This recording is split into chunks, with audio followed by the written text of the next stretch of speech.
Welcome to Sober Sunrise, a podcast bringing you AA speaker meetings with stories of experience, strength, and hope from around the world. We bring you several new speakers weekly, so be sure to subscribe. We hope to always remain an ad-free podcast, so if you'd like to help us remain self-supporting, please visit our website at sober-sunrise.com. Whether you join us in the morning or at night, there's nothing better than a sober sunrise. We hope that you enjoy today's speaker.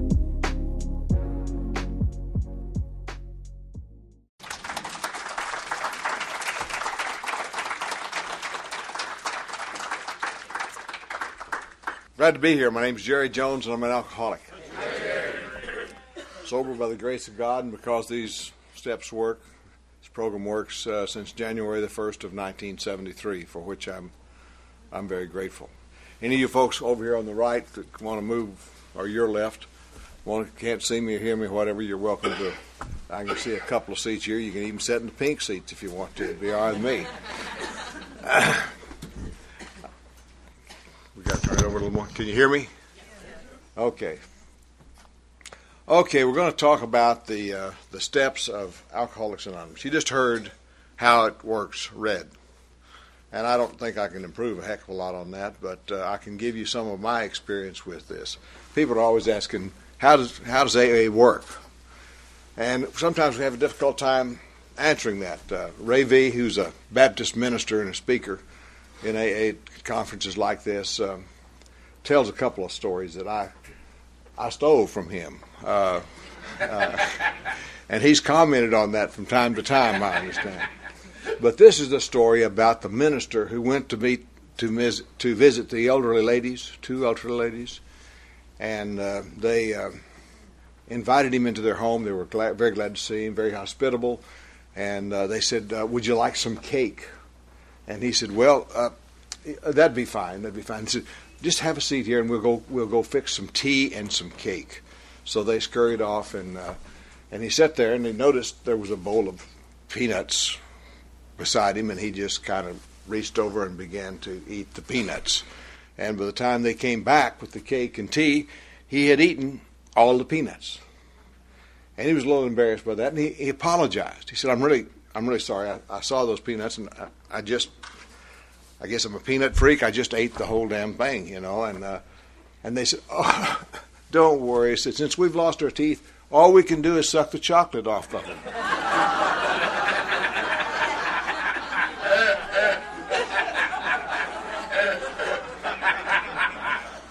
Now that's just kind of the warm-up of the story I really want to tell. While he sat there eating peanuts, he looked over, and on the piano in the room was a condom in a glass of water. And he talked to the ladies for a while, but he couldn't get that out of his mind. And finally he said, I just have to ask about that glass on the piano." And one of the ladies said, "Oh, I'm glad you did."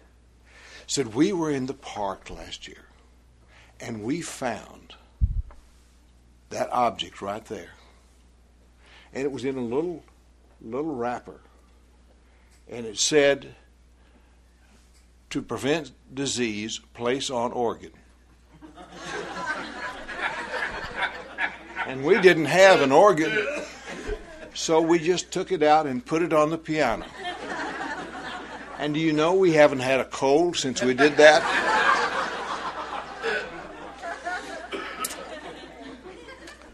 Well, that's sort of like the mystery of Alcoholics Anonymous. We always don't know exactly how it works, but we're blessed to be here and to know that it does work. Some of us are new here. Some of us are just getting started. And those of us that have been around for a while provide a little hope for those that are coming along behind us. And that's the way the program really works. I read recently that, can you imagine a more powerful message to a person who's suffering from any disease than a person who's recovered standing in front of them telling me exactly how they recovered? And that's how our message is transmitted from one to the other. and has been. If it hadn't worked that way, we'd all still be meeting in a gatehouse in Akron, Ohio, I guess, if there's anybody there. I read another line the other day that I think is particularly apropos here. It was written by a minister, and he was talking about miracles. And he said a miracle, one kind of miracle anyway, is the replacement of an erroneous thought with the truth. And that transforms your life and your perspective of life. And I think largely what the steps of Alcoholics Anonymous do is allow you and I to find the error in our thoughts and replace them with the truth, and we see life in a totally different way. I have a story about alcoholism that came out of my youth. I was raised out in West Texas. I was born out in West Texas and was raised there until I was about 21 up in the panhandle of Texas. We have a panhandle to handle too. Y'all got one, we got one. Ours is a little bigger than yours, but that's all right. I was raised on this farm up there, and I had a dog, a bulldog, English bulldog, mostly English bulldog. I wouldn't vouch for his lineage exactly, but his name was Patches because he had little black spots on him, and he was white with black spots on him, and he was a remarkable dog. He was a hero in our community because he had engaged in a fight with a badger. Badgers are bad news for dogs. But this badger had run across the wrong dog. The badger weighed 1 pound more than Patches. We know because it took about 2 hours of fighting him. He finally killed that badger, and we weighed them both. And he outweighed Patches by 1 pound. And everybody in the community knew about Patches and his fight with the badger, and he was a hero in the community. And he had no problems. He was well loved. He was petted. He was fed. He was admired. Had no competition whatsoever in the barnyard. He was just, king of the walk. And this particular morning, he was in the yard, minding his own business, and into our yard walked a big boar hog, neighbor's hog, ugly hog, long yellow tusk, ambled into our yard. And Patches had certain characteristics. When he made decisions, he made them very firmly, and he decided to get hold of the hog. And he went sailing out there and got hold of the hog. And the hog began to squeal, and he was barking and growling. My dad came running out of the barn to see what was going on out there, and he began to go out and kick hogs and dogs and cuss. And I saw my dog was in a lot of trouble, and I went sailing into the middle of that fray. My mother saw her little kid getting in the middle of this chaos that was going on in the barnyard, and she came running out to get into the deal. Everybody in the barnyard had a problem. We all had a problem. There was a common solution. Patches turned loose of the hog. Let him go. Well, Patches didn't choose to do that, and the hog finally drug him alongside the barn, and he had to turn loose. And when he did, my dad caught him.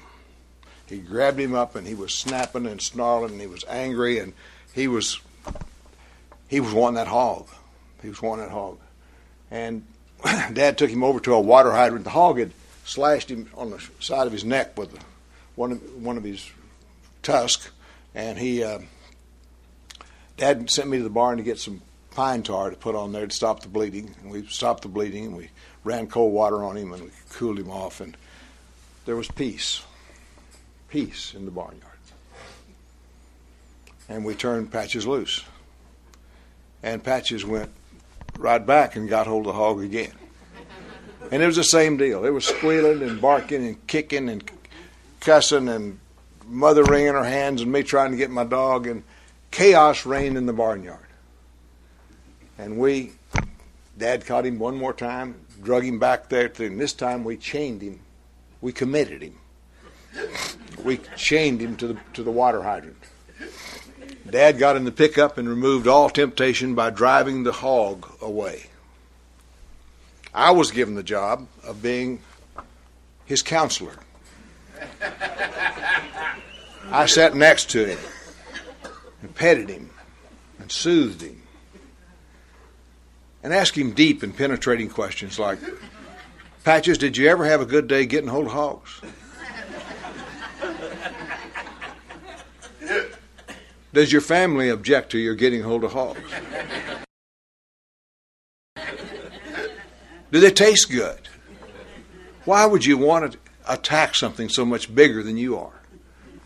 And you know, in about 2 hours, I had cured him. He was laying on the ground. He wasn't tugging at the chain anymore. His tongue was hanging out, you know, and he had that little smile on his face like bulldogs get when they get their tongue out. And he was looking around, and so I went to see my dad, and I said, Dad, we can turn Patches loose. He's cured. And Dad said, well, I've had a little trouble with him this morning, and I'm going to check him out. So Dad checked him out, and he said, yeah, I think he's okay. And so we turned him loose. He had to go 2 miles to find the hog, but he got him one more time. Now, some of you can identify with one of the more of the players in that. I guess I was the first hoganon in West Texas. And it wasn't hogs at all. It wasn't hogs at all. Because he switched to cattle trucks just a little while later, and he just caught one of those. And we have a lot of people in this world who catch hold of cattle trucks. A lot of them are catching hold of hogs, but they move over to cattle trucks, and they just don't get back. And we don't have any solution whatsoever, none, to make it possible for us to catch hold of cattle trucks. We do not know how it's possible to allow us, once we become alcoholics, to drink again with any degree of safety whatsoever. We had a deal at my first AA group. And our deal was if anybody went out and drank and found out how they could do it successfully, they had to come back and describe it, post it on the bulletin board so we could all do it if we wanted to. Nobody posted anything on the bulletin board. Lots went out. Some came back, some never did. So we have a really difficult kind of condition that we deal with. It's complicated by the way the sufferer reacts to his own disease. Everybody knows he's got the problem except him. And he's blind to his own problem. He defends his illogical and erroneous actions. He lies about them. I lied about them. I was defiant.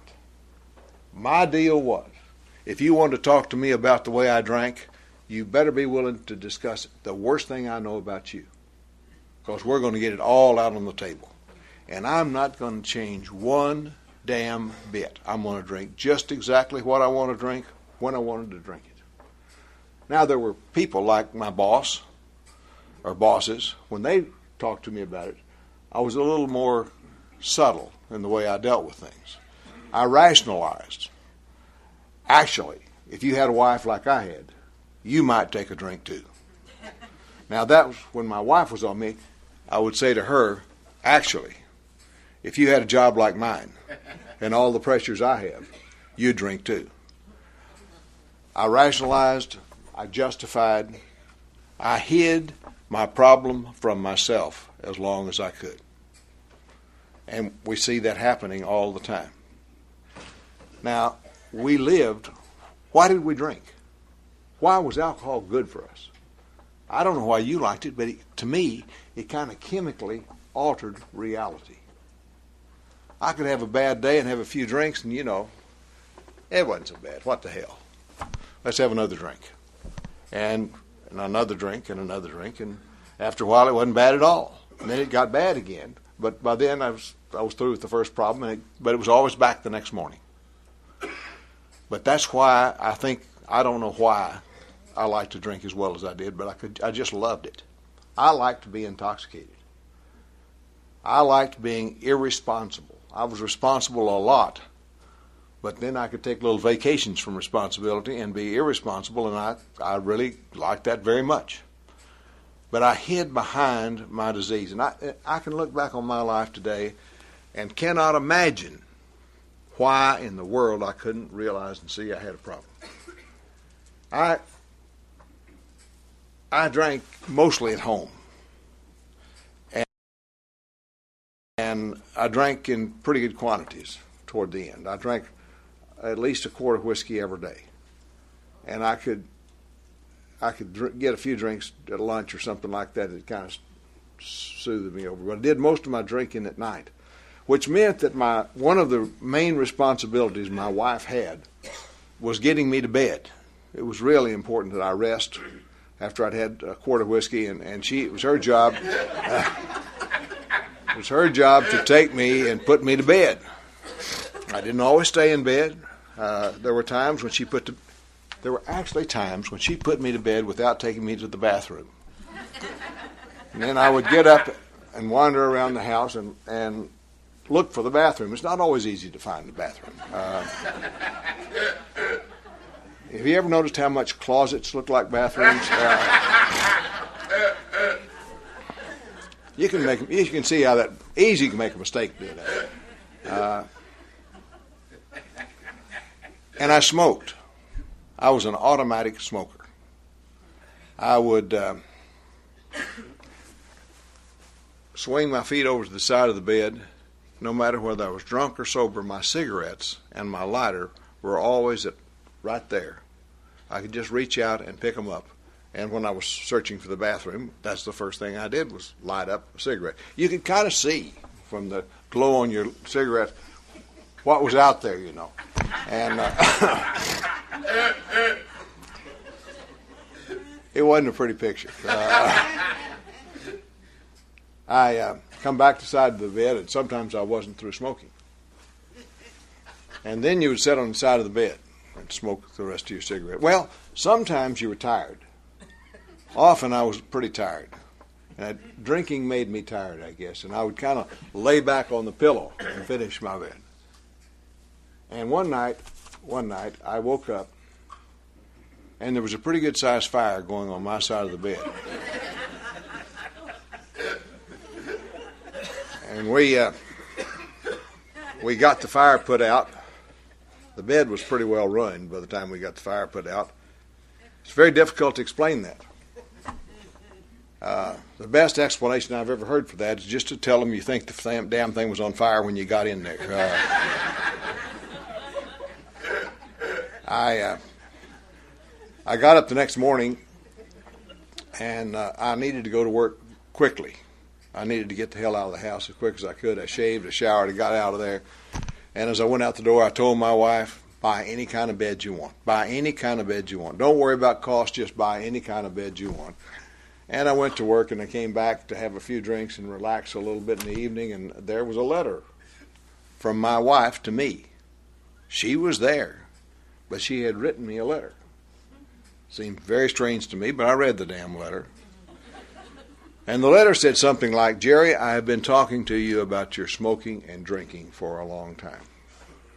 Now you've got to do something about your smoking and drinking. I can't go to bed at night without worrying about my life, the lives of our children, and even your life. You've got to do something about this. And I did, because I was responsible. I told you that. I quit smoking.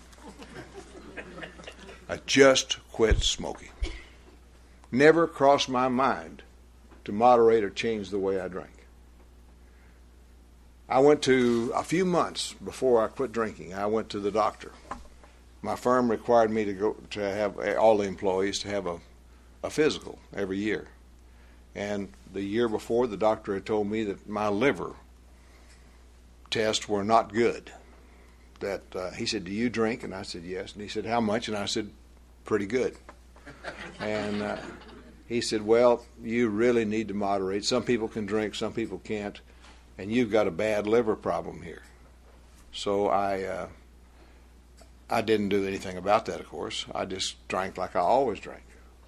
And I went to the doctor and the next year, and he looked at me, and he ran the test again, and he called me and he said, "See, I want to show you this test, this graph." He said, "Your test is off the chart. You're in serious trouble with your liver.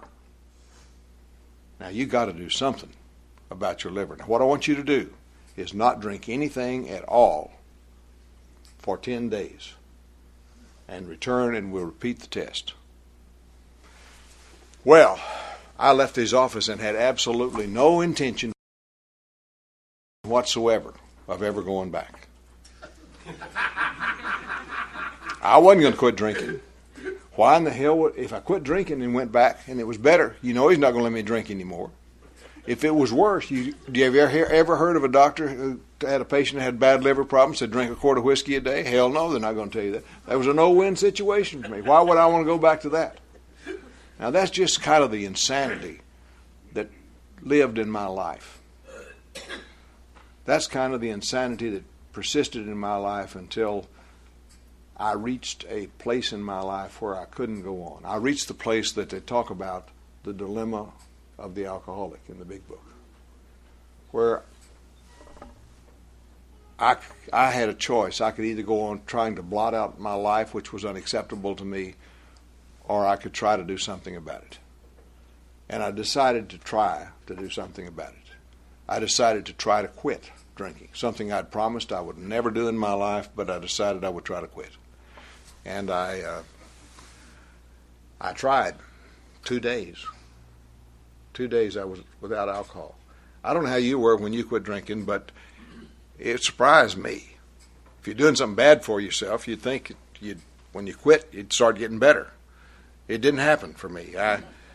I was unable to sleep. I don't know whether anybody else had that problem or not. I was always in the wrong place. If I was outside, I ought to be inside. If I was inside, I ought to be sitting down. If I was sitting down, I ought to be laying down. If I was laying down, I ought to be up walking around outside. And I mean, I'm just moving and grooving quick. And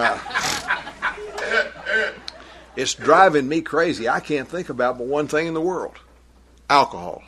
My body, all my body was sending messages to my brain and says, "We need a drink. You've forgotten something today. Get it down here right now. We need it."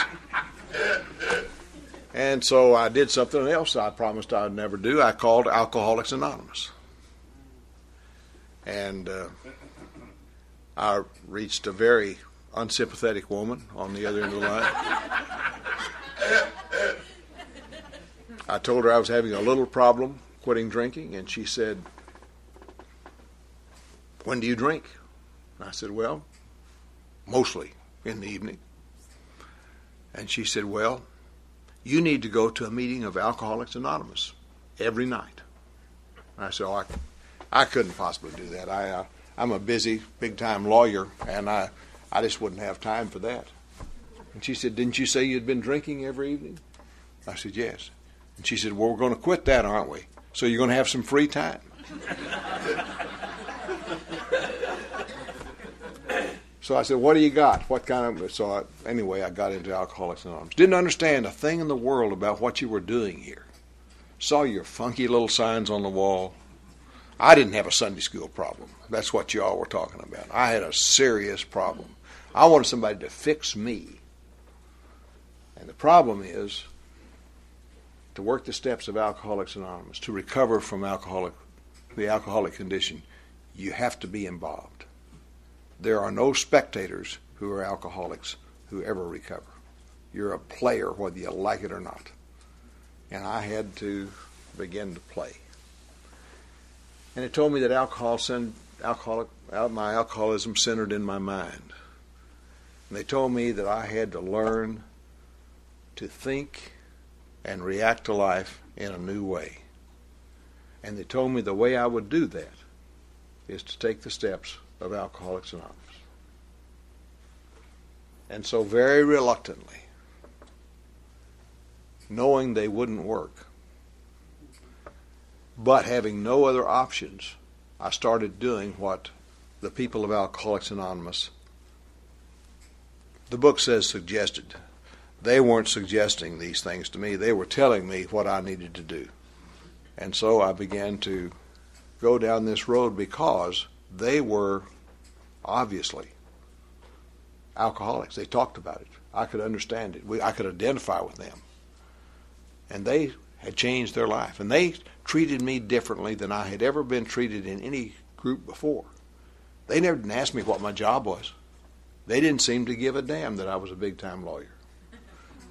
They didn't ask me whether I had a swimming pool in my backyard, what kind of car I drove, how much money I made. None of the things that were important to me were discussed. They asked me what step I was on. They asked me if I had a sponsor. They asked me all these questions, and they did strange things. They stood up in meetings and did some of the strangest damn things I ever saw in my life. They talked about the worst things in their life, the terrible things that they had done, things that had happened to them, and the audience would just laugh like hell every time they told one of it. The most inappropriate sense of humor that I had ever seen in my life. Well, I'd done a couple of things I thought were kind of cute, so I thought, well, hell, I might tell them. And so I told them, and they embraced me.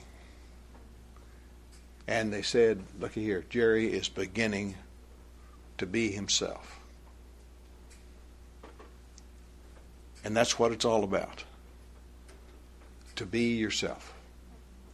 You can't start from anywhere except where you are right now. What time is it? Now. Where are you? Here.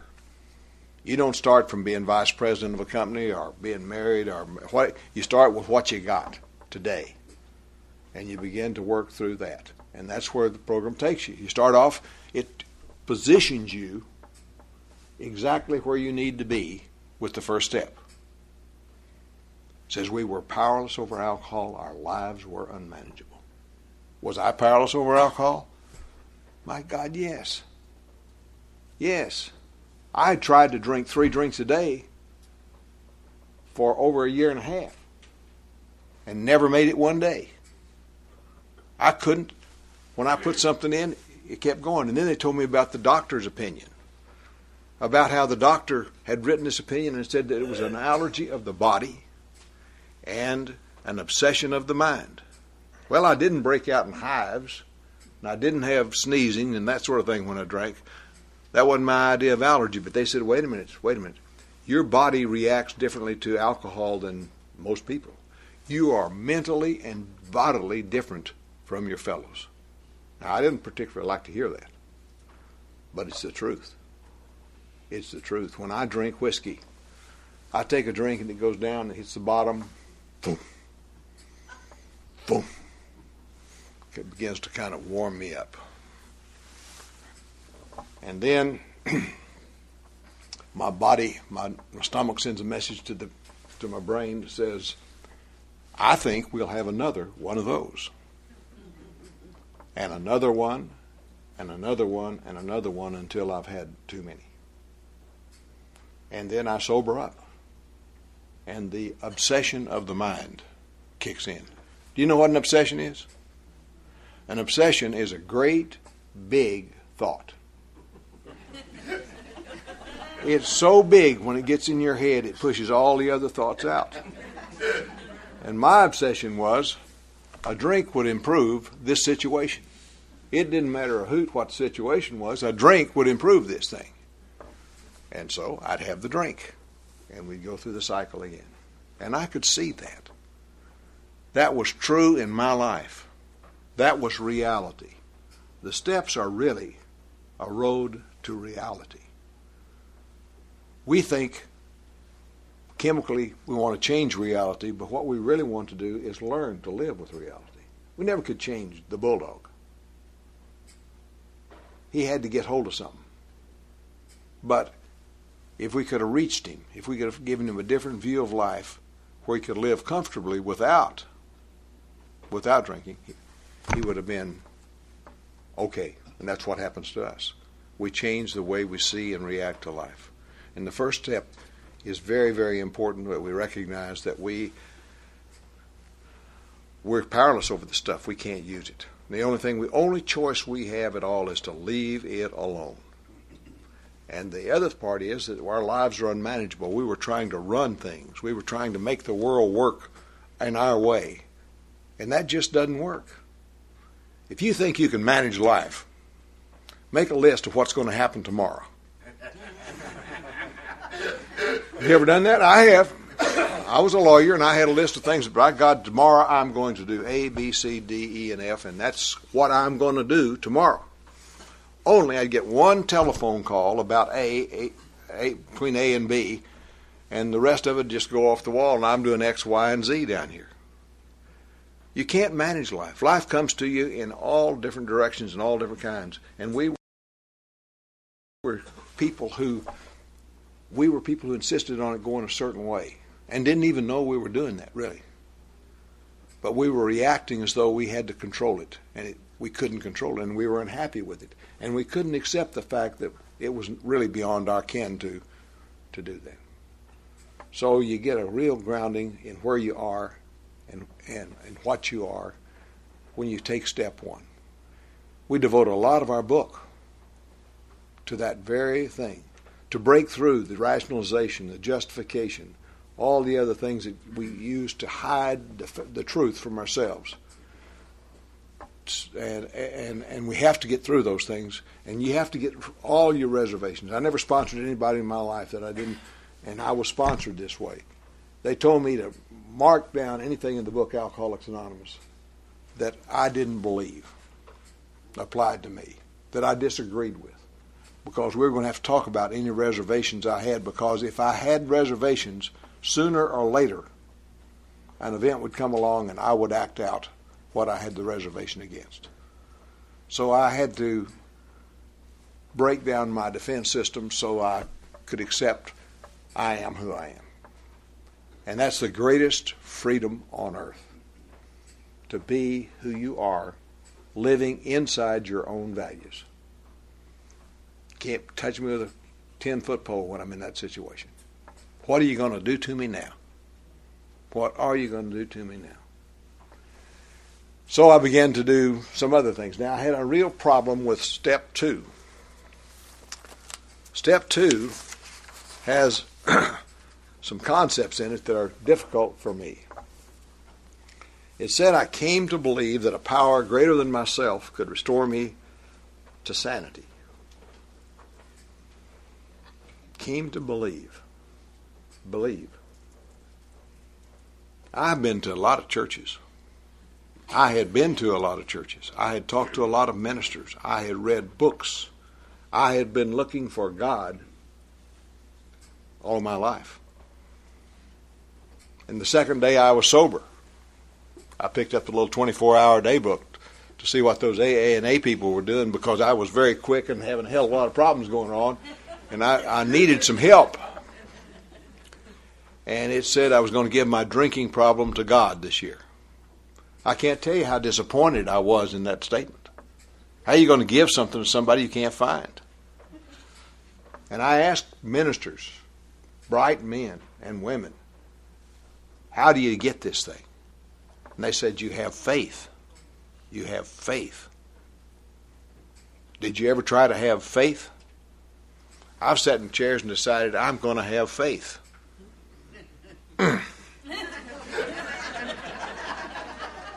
Nothing happened. Same is true of belief. I can't give you my beliefs. I can tell you what my beliefs are. They may or may not resonate with your own life. But you're going to have your own beliefs. That's why we come to believe. I came to believe certain things in Alcoholics Anonymous. I came to believe them because I had experience, not because I had faith. Not because I came with faith. Some people may, and it's wonderful if you can, but I didn't. I was as nearly agnostic as you can get. And I came to believe certain things because I observed things happening in Alcoholics Anonymous, and things were happening to me which made me believe. I believe that, faith without proof is gullibility. But I told them in the beginning, I don't believe all this stuff. And they said, we don't care. We don't care whether you believe it or not. We don't care whether you have faith or not. What we're going to do for you is we're going to tell you to take certain actions, and if you take them with honesty, open-mindedness, and willingness, you will have your own personal experience, and you will believe. We don't know exactly what it'll look like. We don't know exactly what it'll be, but it'll be better than anything you've ever had in your life. So that started me on belief. I saw people in Alcoholics Anonymous get well that should not have been able to get well. They'd come in, with a 4-day growth of beard on their face, dirty clothes, rusty zipper. You know why they got the rusty zipper. And they, somebody here knows.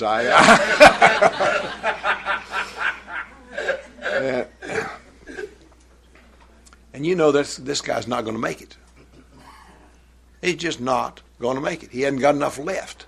He can't make a complete sentence. He starts telling you about one thing and it drifts off and it's something else before he gets through with it. He's not going to make it. And he hangs around Alcoholics Anonymous for a while, gets a shave, a new pair of pants, some clean clothes, takes a bath, and emerges from that horrible state that he came in as a decent, God-fearing human being. How'd that happen?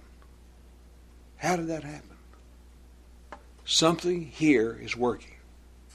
I sat in rooms like this and got caught up in what was going on. And I felt something. There was a power working in rooms of Alcoholics Anonymous. And I had to do something with this God as I understand him. I had always defined God thought of God as a big man somewhere sitting on a cloud, wearing a long robe, had lightning bolts on one side, and a scorecard right up here, and he kept score for me and pulled out a lightning bolt every once in a while and knocked me on my can because I wasn't doing the right thing. And I tried to avoid that. I didn't believe that. I did not believe that. I'd driven a tractor a lot of days out there as a kid in West Texas and looked up at the clouds and never saw him sitting on the cloud one day. Just couldn't. And I went to the preachers, told them, okay, what'd God stand on when he made the earth? They haven't got any questions. They haven't got any answers for questions like that, And they'd tell me to have faith. And I had trouble getting my head around God. Now, I have no problem whatsoever in understanding that there's something a lot bigger in this world than we are. I read a couple of articles one time, a long time ago, says, talking about space, the sun's 93 million miles from Earth. If this distance was the thickness of that paper, the stack of paper would be 71 feet high to the nearest star. And our galaxy would be 3 million. A stack of paper 3 million feet high. That's big. That's big there. The scientists talk about the Big Bang Theory. I got a question for the scientist. Who made the bang? Who made the material that sailed out and created the universe? Where'd it come from? There's something bigger than we are, a whole lot bigger than we are. But what I had real trouble with was that could have anything to do with me. I was so small, so insignificant, and lived such a short period of time on my life. Time, another factor about God and this universe and things is time. We manufactured time, but Michener in his book, the Centennial book, talks about the old Rockies. There were some ancient Rocky Mountains near the same place where the new ones are, and they were 10,000 feet high, according to the scientist, and they just wore away. And he says, "How does that happen?" And he said, each million years they lost 250 feet. which meant that each 1,000 years they lost 3 inches, which meant each year you couldn't even measure the wear and tear on those mountains. So yeah, there's something bigger than I am. Yeah, there's a power greater than myself. But could it have anything to do with me? But in Alcoholics Anonymous, I saw it having to do with people. I saw people getting well. And so I defined God as whatever works in Alcoholics Anonymous. Whatever kind of power there is in Alcoholics Anonymous. And you know, I still think that. That's the most direct experience I've had with the power. I don't at all want to make light of anybody else's experience. I had no conversion experience in the sense that I went up to the front of the church and they asked me after I'd gone to the front of the church, because I thought that was where it was going to happen. They asked me, Jerry, don't you feel different? And I said, yes, I did. I was more disappointed than ever because nothing had happened to me. Now, it happens to some people. It happens to some people. I really believe that. It just didn't happen to me because I was demanding. I had set up standards that God had to meet. It just doesn't work that way. It works only when we meet the standards the universe has set for us to meet. And that's where I missed the boat for so long. It wasn't in sprinkling and dunking and things that they did. I done all those things have been done to me more than once.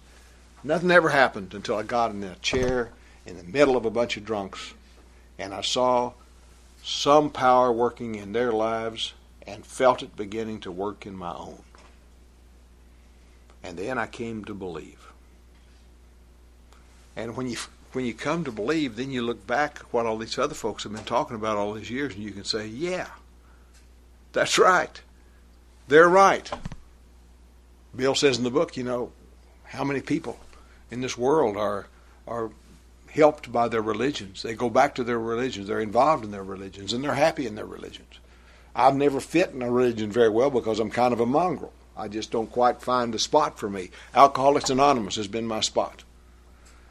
But it's not the only thing I've studied or read or done since I've been in the program of Alcoholics Anonymous. I've gone back over those same books and the same ministers, and I've talked to them. I've talked to ministers who said, you know, I've been to some of those Alcoholics Anonymous meetings.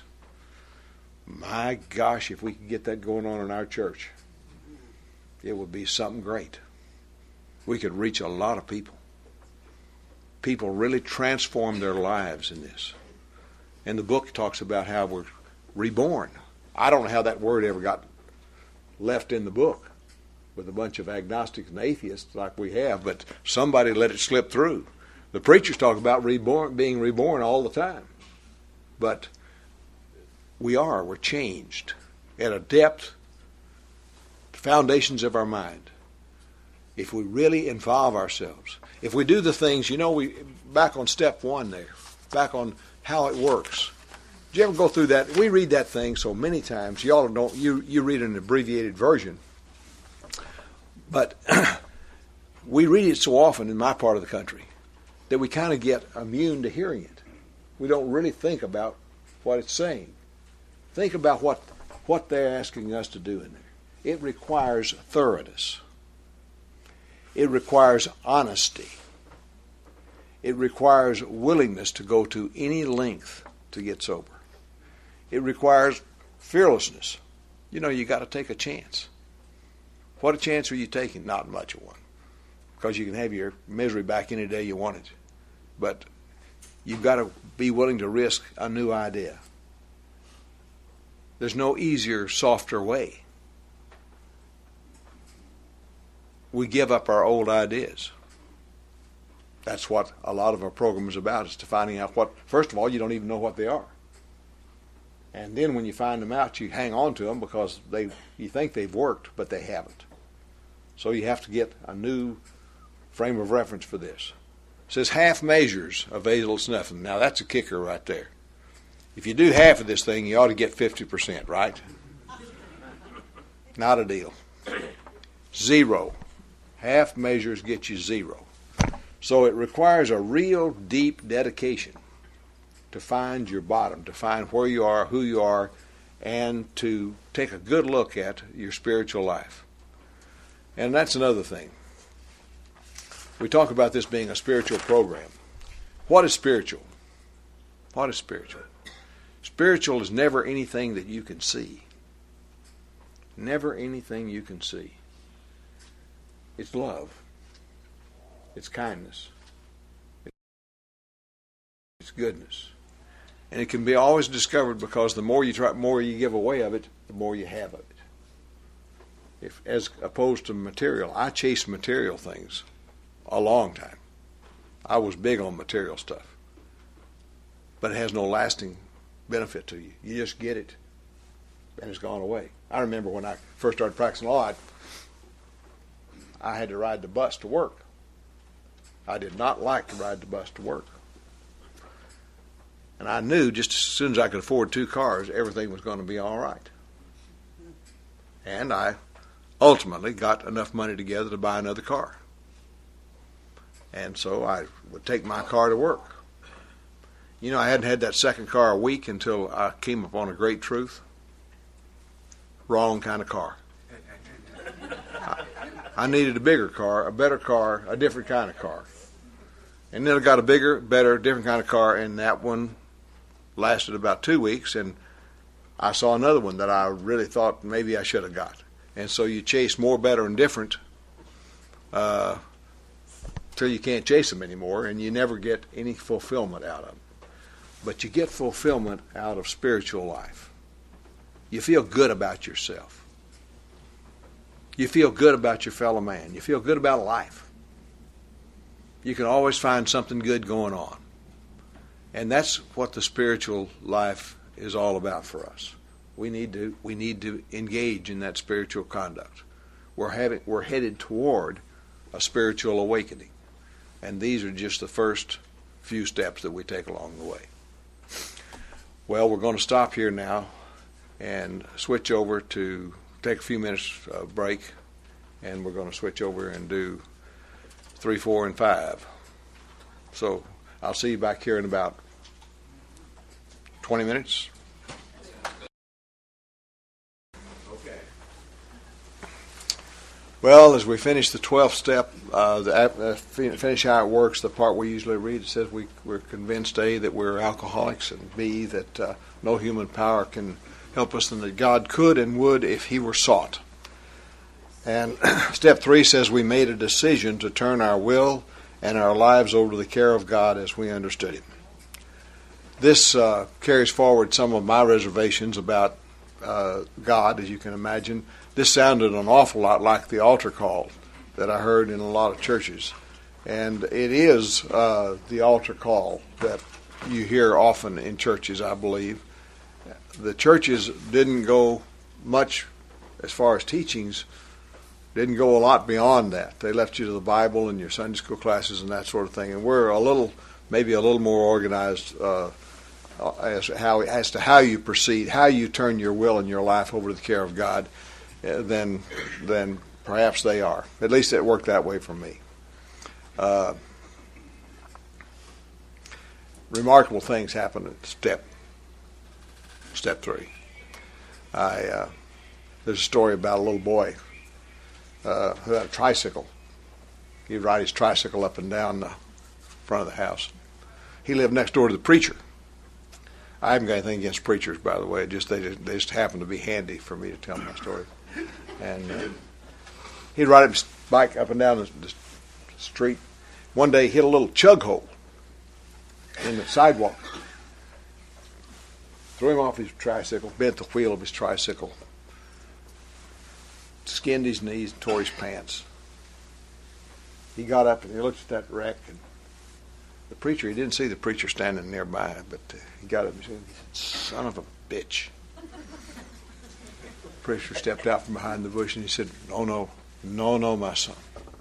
He said, "This is not the way we deal with adversity. When we encounter adversity, we say, "Praise God."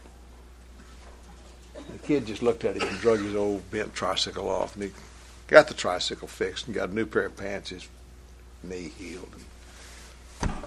Same kid, same preacher, same sidewalk, same tricycle. He's riding down there lickety-split one day, and he hits the same chug hole, throws him off, bends the wheel of his tricycle, skins his knee, tears his pants. He gets up and he takes a deep breath, and he looks at the wreck, and he said, "Praise God." And the wheel on that tricycle just straightened up. The pants were mended, and the knee was healed. And the preacher, having seen this happen, said, "Son of a bitch."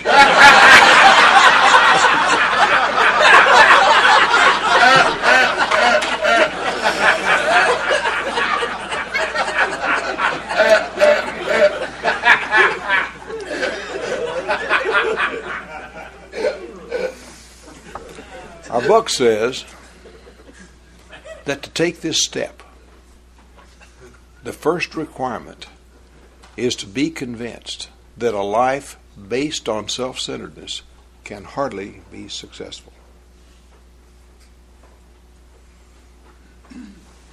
Well, did you have any trouble with self-centeredness? I didn't. I started reading the big book after maybe a week in Alcoholics Anonymous, because people were always quoting it to me. And I'm not going to be quoted to unless I know what the source is really saying about things. So I read the thing just to be sure that they were giving me straight scoop. And they were. But when I hit that page over there that said, selfishness, self-centeredness, that we think is the root of our troubles, I skipped the rest of that page and went on to the next page. Why should I read about your problems? I am neither selfish nor self-centered, and there's no need for me to pay attention to this kind of nonsense. I give money to the church. I support a family. God knows I'm generous to a fault with my wife. I could not ever be considered selfish or self-centered. And so I had a little trouble with this concept. I didn't find self-centeredness quickly. I had to begin to see it in my own life as I heard it described in your lives, in meetings. I was sitting in a meeting one night. The funny thing about AA is you got all this wealth of experience. Your database is your life. All the things that have happened to you. You've never learned the lessons in a lot of those things. You just lived through them, tried to discard them, did your best to forget them, and go on. And I was no different. And I was in a meeting one night, and I heard a guy describing, he was a wonderful friend of mine, but he got fired from almost every job he ever had within 2 weeks. He just could not keep his mouth shut. He'd get there and find out where the restroom was and what time lunch it was off, and then he'd start trying to run the place, and they'd run him off. And I was sitting there, and I was thinking about him, and I remember, that's where I remembered the story about Patches to begin about that old bulldog. Then a little later I remembered another thing that happened to me. I watched a lot of television while I was drinking. My solution to getting drunk and getting in trouble was to not go where I got drunk and got in trouble anymore. And when you drank as long as I did in Dallas, there was a lot of places you couldn't go. And I didn't want a DWI because I figured that would get me my law license lifted some way or other. And that I have to explain that to those those nice people that I worked with downtown who probably wouldn't understand. So I spent a lot of time at home, and I got bored with television. Drunk, you're bored with television. One day I was in a pet shop. I don't know why I was in the pet shop, but I saw an aquarium. sort of like they have down here. I could give a demonstration of this whole talk right here downstairs at that aquarium, because I selected the size aquarium that I wanted. I put the aquarium between my chair and the wall. I put the kind of gravel, the colors that I wanted in the bottom of it. I put the kind of plants that I wanted in it. Leafy, graceful plants that sort of reached up to the surface. I filled it with water, and I put the kind of fish in there that I wanted. And the kind of fish that I wanted were pretty, slow-swimming fish. I had a light on it. I could make it daylight or I could make it dark. And I fed my fish. They were my fish. It was my aquarium. I fed my fish if they were to be fed. Sometimes it was a land of plenty, and sometimes there was a famine upon the land.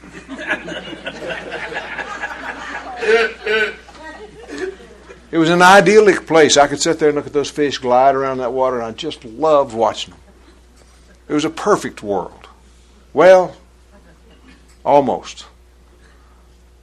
This one night I remembered there was always one fish. Usually a bowl cleaner or some necessary fish that you had in there, and he would swim up to generally one of the prettier fish and nip him on the tail, which would cause the prettier fish to begin to swim faster to get away from him. He in turn would encounter other fish, and the first thing you know, the whole damn bowl was just going fish everywhere. Just drove me crazy. And I'd slap the side of that tank, let them know there's some power out there greater than they were that was not happy.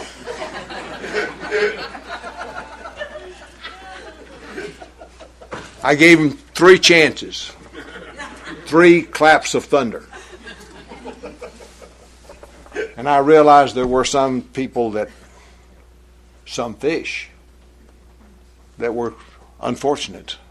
They seemed to have been born that way.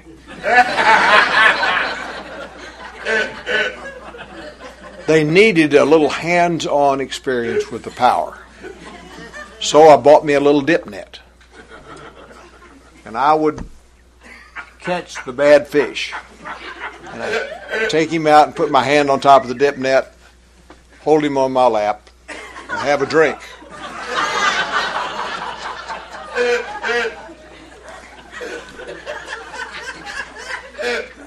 When they get still, I would flip them back in the tank.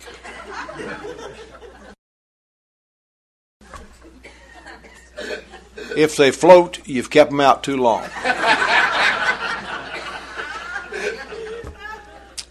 So I would give them 3 claps of thunder, 3 hands-on experiences with the power.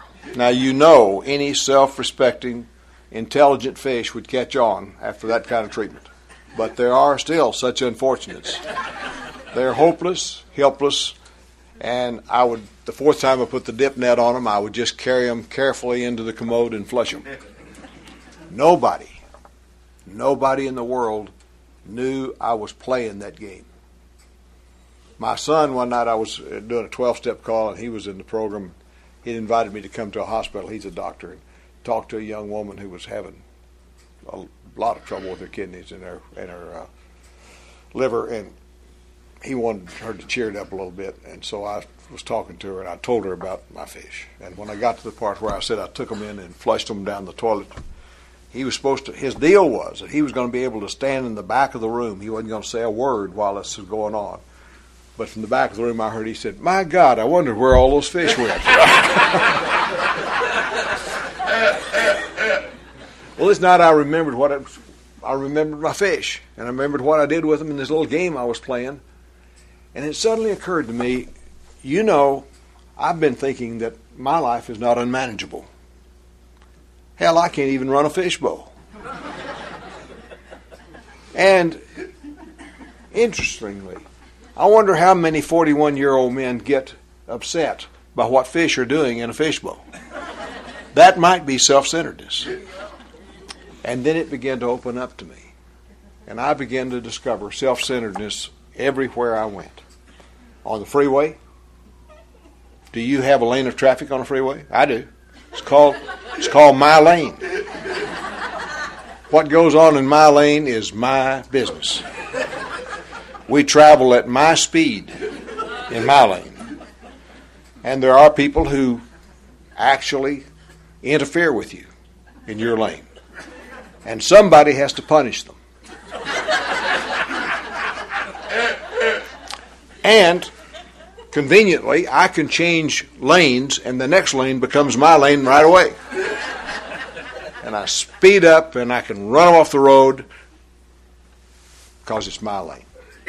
Or if I go to a stop sign and I'm in the right lane or want to turn right and some fool's in front of me who just sits there. Just sits there. Doesn't turn right, what he could. And then just drives. Why wasn't he in the left lane? So that I could turn right where I wanted to turn. And I took things very seriously. I didn't realize how many hours a day I spent in my head with this self-centered concept. It's incredible. Self-centeredness, I believe. My wife one time said this. It was her original thought, and it may be right.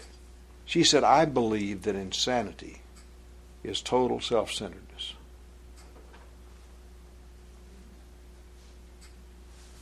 We're born and we get started in life looking for things. We want food. And we have to announce that. We're taking care of ourselves as infants. And we have certain dual urges. I heard an old man call them one time, a spiritual teacher. He said, we want to have pleasure and avoid pain. We want to have acceptance and avoid rejection. We want to be important and we want to not be ignored at all. And you think about that and what we did when we had all those things going on for us, or trying to get to those deals, trying to get one thing and avoid the other, is we get totally wrapped up in ourselves. And the first thing we did as little babies, we cried. And that got people to come to us and take care of us. So we kept crying until people got tired of us crying and they started leaving us alone. Then we discovered something else. We'd be cute. We'd gurgle and coo, and they'd pick us up and do what we wanted us to do. But now we're gurgling and cooing when we don't really feel like it. So we've got an internal conflict. It's like coming up on a street sign. It says one way. It's got an arrow pointing way. Which way are we going to go? One way. So we're caught with this internal struggle. And we're trying to please people. At the same time, get what we want. And we try to do what other people want us to do. And that gets us some good for a while, but we're doing a lot of things we don't want to do. We try to follow the rules, but we don't always like to follow the rules. So we're constantly struggling with this internal focus that we have. We have this strange mind or strange phenomenon in our mind that we have an observer. If you really think about it, it knows what we're doing. It can look and see why and what we're doing. And this observer is a bigger mind than the little mind that is demanding what it wants. We focus on things. You know, you and I could walk out and go down the street, and at the end of the street, somebody would say, what was the most attractive thing you saw on the street? You'd see one thing and I'd see another. We focus, we have a screen in our minds. The things that we don't think are important just pass right on through. We don't even notice them. But we pick up everything that we think is important. And when we're self-centered, we pick up everything that affects us, that can impact me in any way. And we try to control or force that to happen. So we are trying to control our lives with our will. Bill, there's a solution. The paper he wrote before the big book, and which he included in the big book, says that our common sense becomes uncommonly good sense when we focus it in the right direction. But we're we're focused on this trying to take care of me and what I need and what I want, and where I'm going to go and what's going to happen to me. And who did that? You can walk into the room, and if I don't know you or know you very little and you not speak to me, and I'm not offended by that, but let somebody come in that I like and admire that doesn't speak to me, and I think, well, what's wrong with that son of a bitch? What did I do to him? And I begin to internalize what's going on there. And I'll live my life that way, reacting with knee-jerk reactions to all kinds of stimuli that's going on around me. And I don't ever seem to catch on at all that I am self-centered. That's what self-centered is, the focus on things that have to do with self, self-involvement, self-centeredness, self-criticism. We can't live in that arena with any kind of comfort. I can't. And the book says you can't either. When you say your will, what is your will? That you want to. You're here this morning because, unless the judge sent you, you want to be here. And if you're here because the judge sent you, you're here because you don't want to go to jail where he's going to send you if you don't come here. We're acting on our will, and we need to learn to devote our will to the right goals. And Bill in the book says that we devote our will to God's will. That's the proper use of the will, is to try to determine what God would have us be. God would want us to be. Our lives, what are our lives? Well, our lives are what's going on around us. That's that thing you can't control. That's the bad fish nipping you on the tail. That's the guy dipping you out of the water at the dip net. That's all of those things are what's going on in life, and you can't control them at all. But we react as though they can be controlled. We make demands on ourselves and on others that are impossible to be achieved. So what we're trying to do in step 3 is get into the world of reality. We want to focus our minds on that which is positive for us. The early AAs had the 4 absolutes: absolute unselfishness, honesty, purity, and love. Bill didn't include them in the book because he said he thought drunks would go crazy trying to be absolute anything. And he's probably right. But there's a great old man named, he's deceased now, wonderful OA named Paul Keebler from St. Louis, Missouri. And Paul was a big talker about the 4 absolutes. And I said, well, what about Bill? Didn't Bill think that was just a little too strenuous for us alcoholics? And he said, oh, Christ. He said, that hasn't got anything to do with it. He said, those are just goals. He said, you get ready to make a decision. You get ready to live your life in something. You say, what am I going to do today? Is it pretty? That's love. Do something beautiful and kind. Is it unselfish? What's it going to do to the other guy? Is it the right thing to do? That's purity. That's purity. And last of all, am I telling myself the truth? That's honesty. So if it passes all those tests, do it. If it turns out it was wrong, you've got a 10th step. You can clean it up tomorrow. That's what we're looking at. Another great old AA, Earl H. says, stop doing what you know is wrong and start doing what you know is right. Your life will improve. And that's kind of where we're going with this step. When I got here, this step bothered me a lot because you can see it turned my will. I thought I was going to have to go to China and be a missionary or some damn thing. I didn't want to do this. This didn't look like my kind of deal. I'd already thought about this. But so far, I haven't had to go to China. And what I decided this meant to me, what this step meant to me was, I believe that God's will for me is to live my life the way the steps of Alcoholics Anonymous dictate. To process what happens in my life through those steps. To have the goals and the values that the steps give me. Those are the things that I believe are for me. And so when I made that decision that that's what I'm going to do, I believe that's when I took the third step. And I have tried with varying degrees of success to process my life through the steps of Alcoholics Anonymous. I forget it from time to time, like all of us do. I go back and, I'm running the show again. But it never has worked. And even when it seems to work, oftentimes there's a terrible price to pay in what you do to other people. So as long as we're practicing the four absolutes, as long as we're trying to move for what we think God would have us be, life seems to go along pretty good. Pretty good. We're dealing with spiritual values here. We're letting the material take care of itself. And it seems to do that. At least it has in my life. I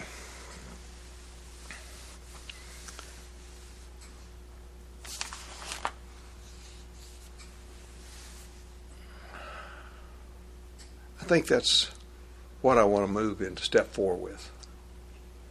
When you make that kind of decision, step 4, which says that we made a fearless and searching a fearless moral inventory of ourselves. The lead into that step in the book says that though our decision, step 3, was a vital one, was a vital and crucial step, it could have little permanent effect unless at once followed by a strenuous effort to face and be rid of the things in ourselves which have been blocking us. We had to get down to causes and conditions. Blocking us from what? 3 times, I believe, in that chapter, it refers to not being able to contact a power greater than ourselves. I think self-centeredness blocks us from God. I think it's like C.S. Lewis said, there are 2 kinds of men. They're the kind that say to God, thy will be done. And there's the kind that God says to them, thy will be done.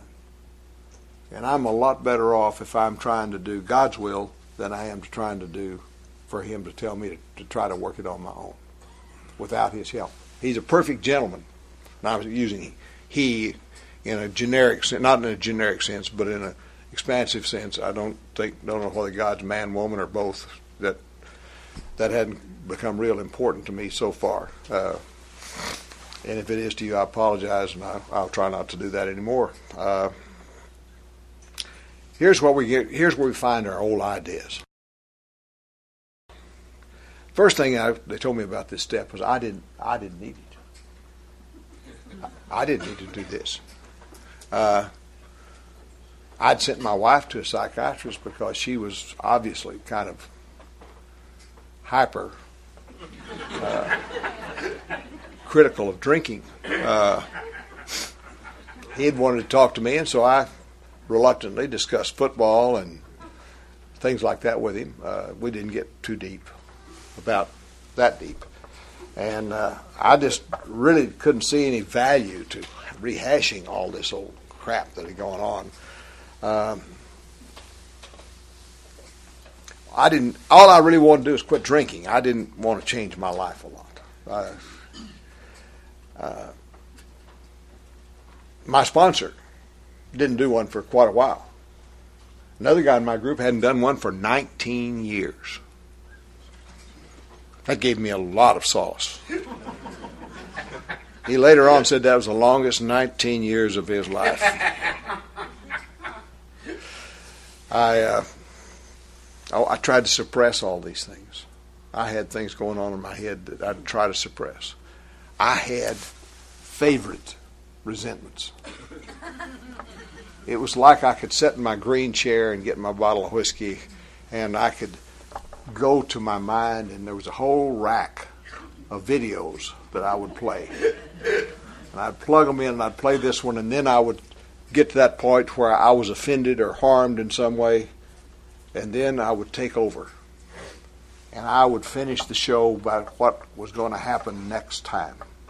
I was going to get him next time and how I was going to get him. If there had been a black button that I could have pressed and gotten rid of all the Al-Anons, there would have been no Al-Anons before about 1974, or about a year after I'd been sober. I had all these things going on in my head and never, ever thought about them at all as being negative. You know, did you ever have a good day thinking about a resentment? I didn't. I really never did, but I spent a hell of a lot of my life dwelling on it. I could switch. I could work on Al-Anon for a while, and I'd set it aside, and I'd think of somebody else, and I'd play that, how I was going to kill that guy or what I was going to do to him, or they'd beg for mercy. And if I had enough crowd around me, I'd probably give him mercy. And they'd think, what a wonderful man I was, you know.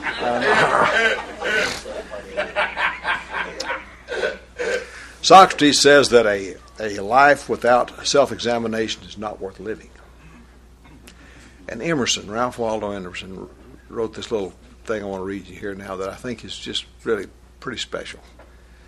It says, there's a time in the education of every man when he arrives at the conviction that envy is ignorance, that imitation is suicide, that he must take himself for better or worse as his portion, that though the universe is full of good, no kernel of nourishing corn can come to him but through his own toil, bestowed on the plot of ground which he was given to till. You're going to have to accept who you are and recognize that's just exactly what you were supposed to have, and do your best in that plot of ground and forget all this other stuff. There's another story. This was written by O. Henry, I believe. I'm not absolutely sure of this, but it was about the old man who was the janitor at the mill.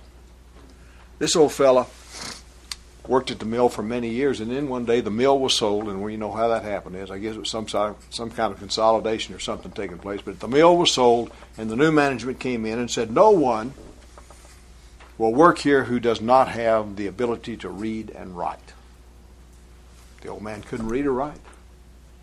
So they put him out on the street. He had no way to make a living. So he had a little bit of money, and he started going down to the train station. The train station ran through this little town, and he would buy a carton of cigarettes. And his people were trying to get on the train to go somewhere in a hurry and wouldn't have time to buy their own cigarettes. He'd sell them a pack of cigarettes at a little profit. First thing you know, he had a little box that he was carrying all kinds of brands in. First thing you know, he had a little stand. First thing you know, he opened up a stand down at the next station. And a friend of his was complimenting him on his success. He was doing very well. He said, what are you doing with all your money? He said, I put it in a box under my bed. He said, you can't do that. You can't leave your money in your box under your bed. Somebody will steal it. He said, what should I do with it? He said, put it in a bank. He said, how would I do that? And he said, I'll show you. So the man took his box of money and went with his friend down to the banker, and the banker was real glad to see anybody with a box of money. Said, have a seat, and he counted the money and filled out a deposit slip and got the signature cards out and handed it to the old man and said, now, if you just give us your signature right there, we'll be all through and you'll have an account with this bank. And the old man said, I can't read or write. And the banker said, you mean to tell me you've made all this money and you can't read or write? My gosh, he said, think how well off you'd be if you could read or write. He said, if I could read or write, I'd still be a janitor over there at the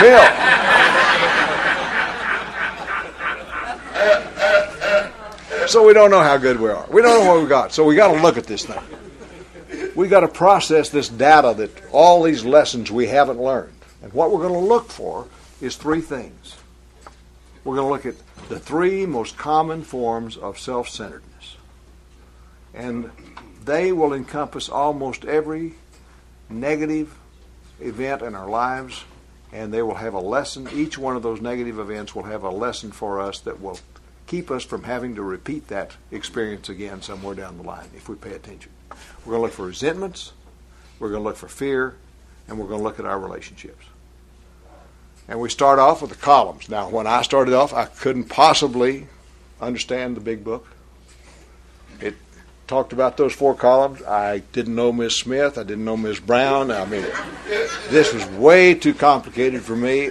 And I started collecting 4-step guides. I had a stack of them, and it was just almost impossible for me to get my head around this chore that I had. I wrote 40 pages in a spiral notebook and left it in the airport in Indianapolis, Indiana one time. I don't think some guy thinks I was some really strange guy passed through Indianapolis. I'm sure of that.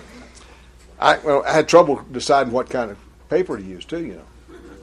You can't just write this on anything. Loose leaf, no.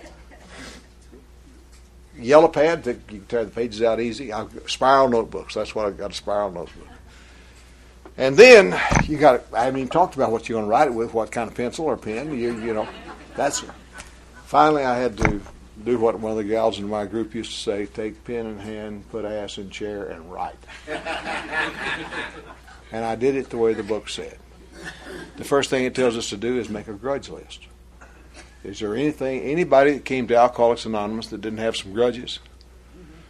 And is there anybody I could write pages on what was wrong with the world? And then they make us take off one of those people, institutions, or principles, and put it in column 1. And then we go to column 2, and we describe exactly the event that caused the bad feeling. You don't learn a damn thing if you hear, who you resent, my wife. What'd she do? She doesn't understand me. Did you learn anything? No, you didn't. But if I go further and say, well, I wanted to play poker with the boys, and in front of all of them, she told me I couldn't play poker. It embarrassed the hell out of me. Well, now you've learned a little something. And so have I. You move over to the 3rd column, they say, why did that bother you? And they give you 4 choices: ambition, self-esteem, security, or relationships.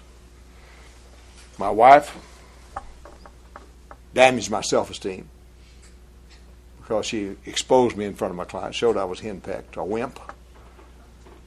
That involved my relationships as well. So I write those 2 words down, and I got column 3. And I keep doing that, and I go along, and every step of this way, each one of these names, each one of these principles, each one of these institutions, I make those same deals. Maybe with my wife, it was probably more than one event.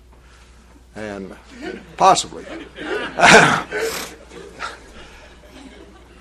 And I make a list and write them all down, and I write down how does that affect me in that 3rd column. And I reach a point down there where I recognize, these people have been controlling my life. My reactions to these folks have been dominating my whole life. And it gives me a prayer to say. And I say a prayer. And then I move over to column number 4. A column which most of us have never, certainly me, had never really looked at. That is, where was I at fault?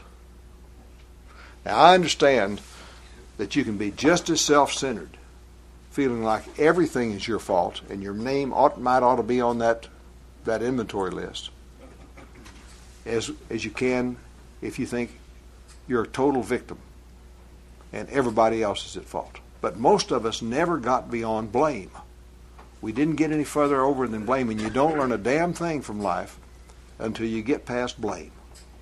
When you get past blame and you get in that 4th column, you begin to understand what I contributed to this situation. Then your education truly begins, and you begin to understand, I began to understand what my life was being dominated by. I finished that and I go to fear. I wasn't afraid. I'm from West Texas. I'm a man. West Texas men know no fear. Did you ever see a John Wayne movie where John Wayne said, I feel a little insecure today? Hell no.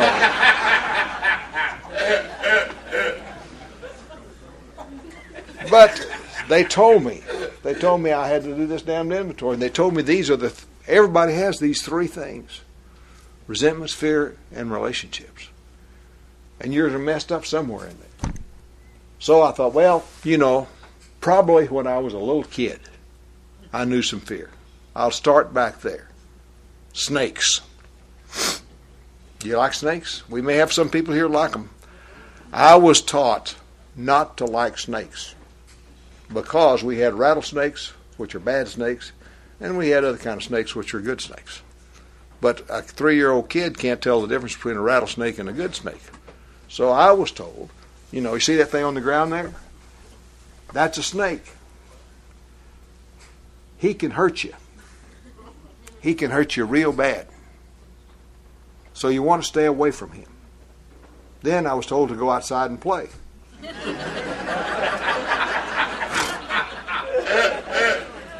Did you ever notice snakes are hard to see in the grass? They blend right in. They don't move until you almost step on them. You're barefooted. Now you're going to walk through that tall grass, barefooted. There's snakes, maybe snakes in there. Could hurt you. Can't see them. You have a feeling in the pit of your stomach. That's fear. That's fear. Oh, I had that at other places. Oh, yeah, I've had that feeling before. And you begin to write the things you fear. People finding out who you are. People talking about you. Afraid you will lose rather than win. Afraid that what you have will be taken away from you. Afraid that people won't like you. Afraid you've said the wrong thing someplace. And I found my life was shot full of fear. And I wrote about my fears. I didn't realize how much I was dominated by that which I could not control. That which I could not see until it was too late and I had to encounter it. It all worked just exactly like it did with that snake. And I'm still afraid of snakes. But my grandson had a bull snake, and he was kind enough to let me hold him recently. Now I've got to either be a wimp or hold the damn snake. I held the damn snake. That's what I did. He didn't hurt me. Funny how smooth and slick he was. Different than anything I'd ever thought. But I had to find out about that. Now, I didn't find it necessary to write about my sex relationships. At least initially, I didn't find it necessary.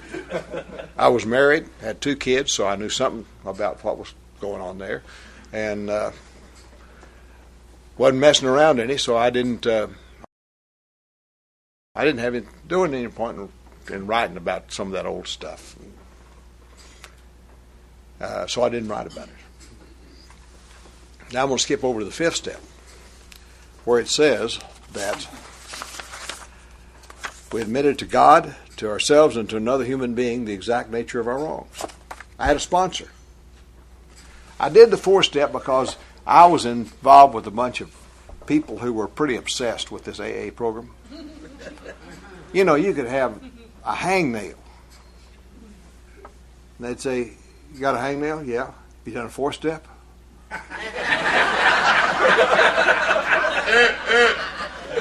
Now, that wasn't inappropriate because I was the kind of guy that could have a hangnail and I'd look at it and think, that's been there for 3 days. That could be cancer. And then I'm standing in the doctor's office and say, "See how red it is? Is there a cancer of the cuticle that I could be having?" So I did the 4th step, but didn't really want to do a 5th step. The reason I was reluctant to do the 4th step was because I could read the 5th step. So I went to my sponsor one day, very unusual thing for me to do, and asked him, I said, did you find it necessary to do a 4th step? He said, "Yeah." I said, "Did you find it necessary to do a 5th step?" He said, of course I found it necessary to do a fifth step. I said, tell me about that. I'd like to know about doing fifth steps. He said, well, I did it with my sponsor. Said, didn't really amount to a lot. Said I went to see him. We had an appointment, and he had my little book that I'd written it all down in, and I gave him my little book, and he thumbed it around in a little while. I looked at it a little bit, and he said, did you write it all down? And I said, yep, near as I could. And he said, well, okay. He said, threw it in the trash can. He said, that's your past. That's all gone. We're going to talk about going forward from here. As a fifth step. I've got one of these analytical minds. I thought, if he did that with his sponsor that way, probably the same thing he'd do the same thing with me if I asked him to do my fifth step. So I said, would you do a fifth step with me? And he said, yeah. So I took my 2/3 of my fifth step and I went over. And he said, he saw me carry my little book. It was a red book. I got my red book because I was hot item, and I said, yes, sir, this is my fourth step. And he said, can I see it? And I said, oh, yes, sir. And I handed it to him. I began to look over his desk and see where the trash can was, because we're going to need one in just a minute. And he said, well, Jerry, he said, do you want to read this to me, or do you want me to read it to you? It's just like old Job in the Bible. That which I feared had come upon me. So I said, you read it. And then for the next period of time, I stood up on the other side of the desk and would point out, now this is a little overstated right here. We got through with that humiliating experience. And he walked around the desk and put his arms around me and said, I'm glad you did that. I'm glad you shared that with me. I think you did the best you could. He didn't even say you left out a third. He just left it with that. And when I went to my next meeting of Alcoholics Anonymous, I walked in the door and looked around and thought, you have paid your dues, cowboy. You belong here. And I started searching out people who had problems, and I asked them, have you done your fourth step? I started a fourth-step meeting within a month after I had done that. We talked it over, and then the damn fools in that meeting began to ask me, what did you write about sex relations? And I said, not much. And it was eating me up. So I wrote it in code. It was really a hot item, let me tell you. But there's no area of our life that's more self-centered than our sexuality. We have messed up our sexuality about as much as any species could possibly do it. We've spent days and weeks and years worrying about how we did it, when we did it, how often we did it, who we did it with. Did we have the right equipment? Did we have enough of the right equipment? We told people. We didn't tell people. We hid it. We bragged about it. We did all these things and wondered, did we cause any harm doing that? And our book gives us a series of questions to ask about that. Where have you aroused jealousy? They're in the book. Where have you harmed others with this thing? What should you have done instead? The book recognizes that our sexuality and is a necessary part of our human existence, and that it's a natural instinct, and we're going to have to deal with it. But the thing we want to do is shape a sane and sober idea for how we're going to do this. And if we mess up somewhere along the line, we don't get drunk over it. We go back and we start over, and we finish it up. Now, I had a third of an inventory that I hadn't taken. And here I am conducting a 4-step class. Who would you suppose I could ask to do my 5th step? My sponsor had moved off to Jonesboro, Arkansas about that time, and I was in deep trouble. I didn't know who I was going to do it. And then some damn fool walked up one day to me and said, would you be my sponsor? I said, I'll have to call my sponsor. That's twice I've called him now, you notice that? So I called him and I said, you think I could sponsor somebody? And he said, oh, hell yeah. Sure. You can give away what you've been given. Uh-oh. So Tommy and I began to go down the road, and he was I don't know where he came from. He came from Canada is where he came from. We have some Canadians here. And they must be wound pretty tight up there in Canada because he just started going through those damn steps. I mean, it was every day he had moved through to a new place in the book, and he was going pretty fast, and he got through the fourth step, and he said, will you do a fifth step with me? I said, I don't know. I'll call my sponsor. So I called my sponsor. My sponsor said, yeah, go ahead. So we sat down, and I learned the fifth step prayer. Do you know what it is? If you've done more than one fifth step, you know what it is. It's, dear God, please let there be something new. Because we've all done the same damn things and think we invented sin. We think we invented sex. We found, and they're boring a lot of times, just really boring. You kind of doze off, And my sponsor was doing his fifth step with a guy one time, and the fella had some kind of gastric attack or something, and had to quit doing the fifth step and rush off to the hospital to get some relief. And my sponsor said, I said, for a long time I was afraid I was going to kill somebody with my fourth step. So Tommy did his step with me. Took a lot of time. I looked around at the literature to find out, is there any appropriate way to take a fifth step? I'll save you some time. You just listen. You share when you can, and you listen. I didn't know about sharing in that time, though, in the first step, the first time I did it. And Tommy got through with this step, and we went off different directions, and I gave him a hug and told him I was proud of him and glad what he did. And so I called him a day or two later and said, how you feel? And he said, feel fine. Said, kind of feel like I belong to Alcoholics Anonymous now. I said, I feel pretty good.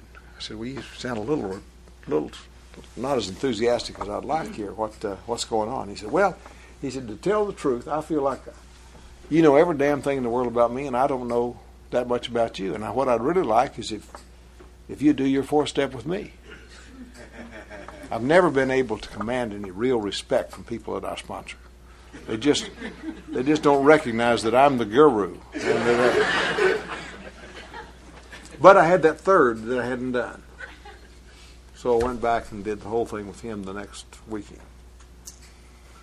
And Tommy and I have formed a bond over the years that's was the first one that not unlike some I've had since, but it was one of the first really close bonds I'd ever had with another man. Always there'd been the macho part interfering with the friendship. And here we were, we both knew each other totally. And I'm a skeptic and a cynic by nature. And I tell this because I feel obligated to do so, because I've been a skeptic and a cynic to many people when they talk about what their spiritual events are. Tommy moved back to Canada after 2 years. And one day, I don't know why, I just felt the need that I needed to call him. I had his telephone number, so I called, and I got no answer. I got a busy signal all day long. And I had his sister's telephone number, and I called her, and I said, I can't get hold of Tommy. Is everything all right up there? And she said, well, matter of fact, his house just burned to the ground yesterday. Lost everything. A little later, I had a ruptured appendix. And they rushed me to the hospital and had to do an emergency surgery on me. Tommy called me that day.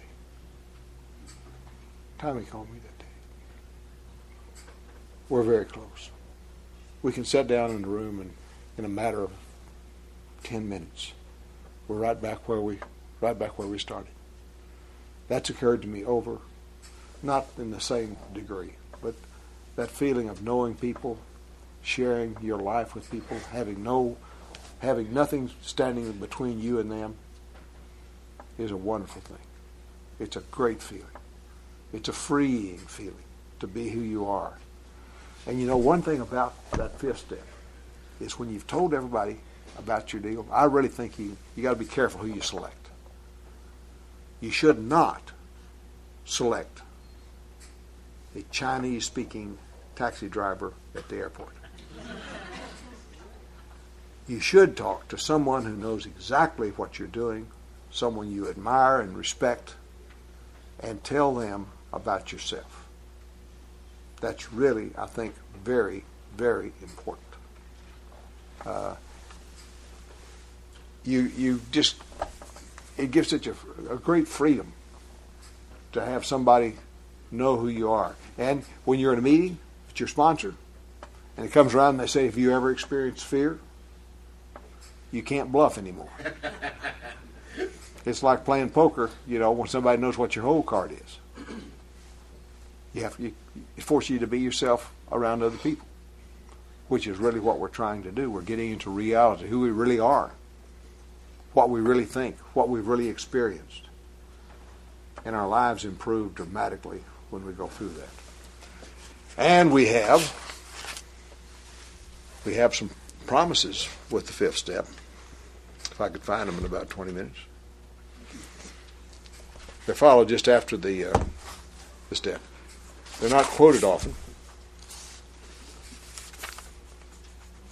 but I want to point them out to you. By the way, there is a prayer for fear that's given to us. It's just ask God what He would have us be. What would you have us be? And if you be what you think He would want you to be, you'll know. Most of the time when we talk about God's will, and we ask ourselves, what is God's will? We got a pretty good idea of what the right thing is to do.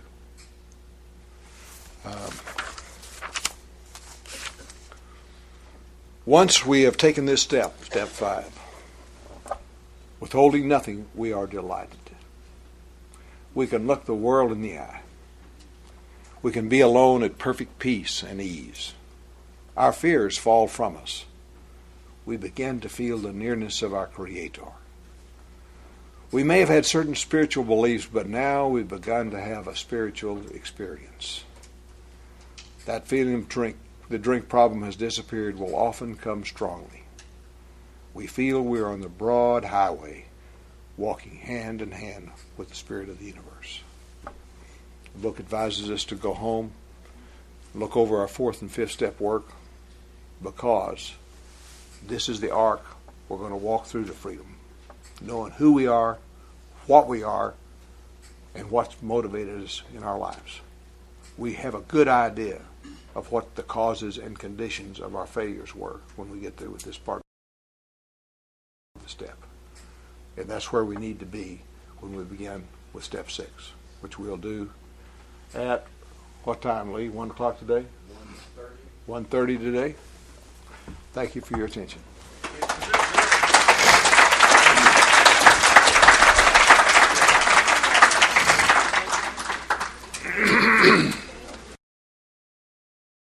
You'll have a nice quiet place here. I'll turn the mic down a little bit so you can sleep without being interrupted, and we'll go forward from here. We're at an interesting point in the steps. From my observation, many, many people come into Alcoholics Anonymous and stall out at various spots. Step 3 is one of those spots. A lot of people die on step 3 because they never get into the action. And then people do step 4 and 5 and are greatly relieved at what they've found. They go back and read their book and say, I've covered everything. They say their little prayer, and we're going to make amends one of these days. We are. We really are. We're going to straighten this thing out. And then they get to helping other people a little bit, And you can stay sober in Alcoholics Anonymous at that point, I think. A lot of people, I think, do. But I think there's a deeper level that you can go to if you're willing to continue the work. And the work's just as hard from this point forward as it was from the beginning. This is the fulcrum. This is the place where the steps move from me to those around me. I didn't think I hurt anyone with what I did. That was one of my things. If I'm hurting anybody, I'm hurting myself. Just by God, leave me alone. And my wife heard that song over and over and over again. You know, it's like a country western almost. But of course, we did. We hurt people. And so, when you finished up those steps and you understand something about what's gone wrong, what your part was in this process, that's the best place you'll ever be in your life to recognize what you've done to other people and why other people have acted the way they have and how you are going to have to deal with those kind of issues as you go forward. The step 6 says we were entirely ready to have God remove all these defects of character. And the next step, talks about humbly asking Him to take away our shortcomings. And that's 2 paragraphs in the big book of Alcoholics Anonymous. And we slide right through those like nothing happened. But I think there's a little more to that. We've come a long way. We've on this road to reality. We've recognized first of all where we were. We're step back to step 1. We were powerless. Alcohol was our big problem. We began to recognize in the unmanageability that we were not capable of running life to suit ourselves.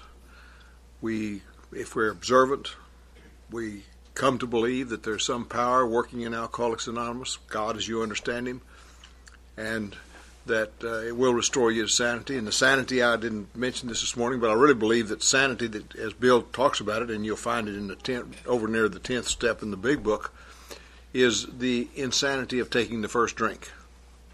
It's not that we were crazy. I was put off by that for a while because I could add 2 and 2. I knew I had added 2 and 2, so I wasn't crazy. So I couldn't handle that. But I found that I read very carefully and found out where I couldn't very well explain why I drank in the face of what I had done before. So that was the issue of sanity which I had to deal with. Another awakening, if you will. I made a commitment. I made a commitment to try to live my life to some values other than what I want. To try to live my life committed to what I thought a power greater than myself would have me be. What Alcoholics Anonymous gave me the opportunity and duty to pass on what I had been given. And I began to feel good, better about myself. It's hard, It's hard to, when you know you're an alcoholic, and you know at the end of the day you haven't had a drink, and you know that you're trying to turn your life around, and you know that you have tried to help somebody that day, it's hard to feel bad about yourself. You just go to bed and you feel a little better about yourself, and you begin to lighten up. You get on the pink cloud, as they talk about. And you can live on the pink cloud if you want to. It's okay. We shared our findings with somebody else about ourselves, and that gave us a great freedom. We don't have to hide anything anymore. We're okay the way we were, warts and all, as the Al-Anon program is going to talk about. And now we're ready to have these defects of character removed. Wouldn't you like to have them gone? Well, maybe so. Maybe. Entirely ready. Do you realize how much ready that is? It's about all the ready there is, I have promised myself for many, many years that I wouldn't do what I'm about to do right now. I'm powerless over this. I have a story that has to do with entirely ready that I should quit telling, but I just, like I say, I'm powerless over this thing. It's about a man who's about I don't know, he's 50 years old, I guess, had his own business, doing well in life, had everything, seemed like. And but there was a lady who worked in his office, an extremely attractive lady. He was drawn to her. He was ready to have a closer relationship with her. But in biblical terms, of him she would have none. So on his 50th birthday, he walked into his office, and here she comes right over to him, has a flower in her hand, pins the flower in his lapel, gives him a little kiss on the cheek and a little hug, and said, "Happy birthday, boss." And he said, "Well, thank you. And she said, I've known for some time that you wanted a little closer relationship with me." He said, "Well, yes. And she said, "And I've been kind of standoffish." And he said, "Well, it's okay. She said, "But would you like to come over to my apartment this afternoon after work and let us get a little better acquainted?" And he was ready. He said, yes. So he said, "When should I come?" And she said, "Well, let's make it at 5:30. And he said, "Let's synchronize our watches." So he got at 5:30. He pushed the doorbell.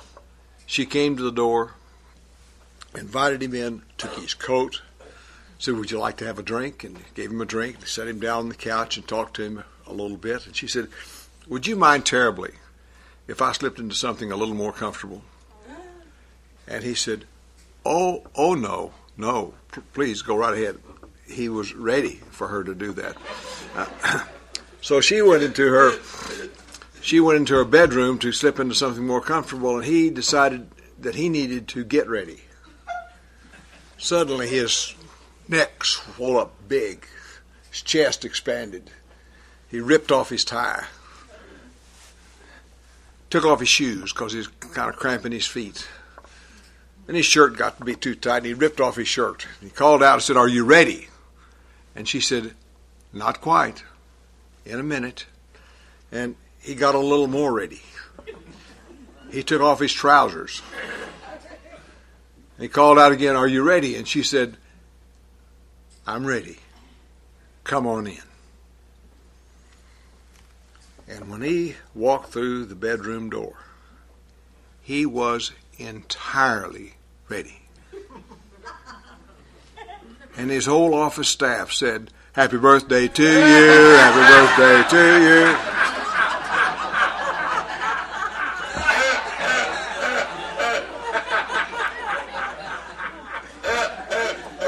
And then he knew humility, like they're talking about in some other steps we've got there.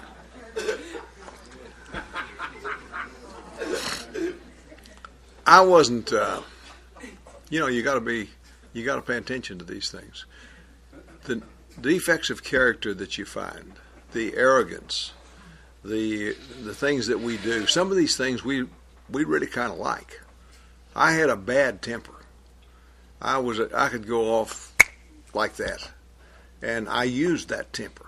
I didn't really try to control that temper because I used it to keep people away from me if they got close, and I didn't want them close. I used it to create fear,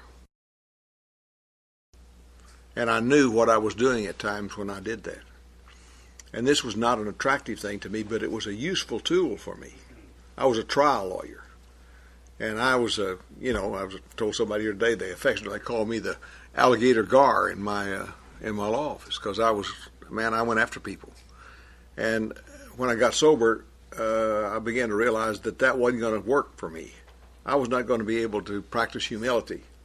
I was not going to be able to practice kindness and tolerance and consideration for people and be that kind of person. And I thought maybe I got to give up being a trial lawyer. But I decided before I did that, I'd start trying to give up some of these things. And what I found, in my case, the first time I did the 6th step, I went home and said, I am entirely ready to give up these defects of character that I found in the 4th and 5th step. But I wasn't dealing with anything specific. I was dealing with the generality. And not too surprisingly, not much happened. Because I had a temper again in a little while, and I had this kind of problem and this kind of problem. And some of these things were useful to me. You know, gossip. Gossip's just my concern for others. Besides, it kind of makes me feel like I'm one of the bunch. You know, I know. Nobody else knows, but I know. And if I tell you, you'll probably tell me something. You know that. And I can get caught up in all that kind of stuff. And some of these things, I had the alligator shoe syndrome, I call it. I began to notice that the quality of newcomers coming to my group were not quite as good as when I came in.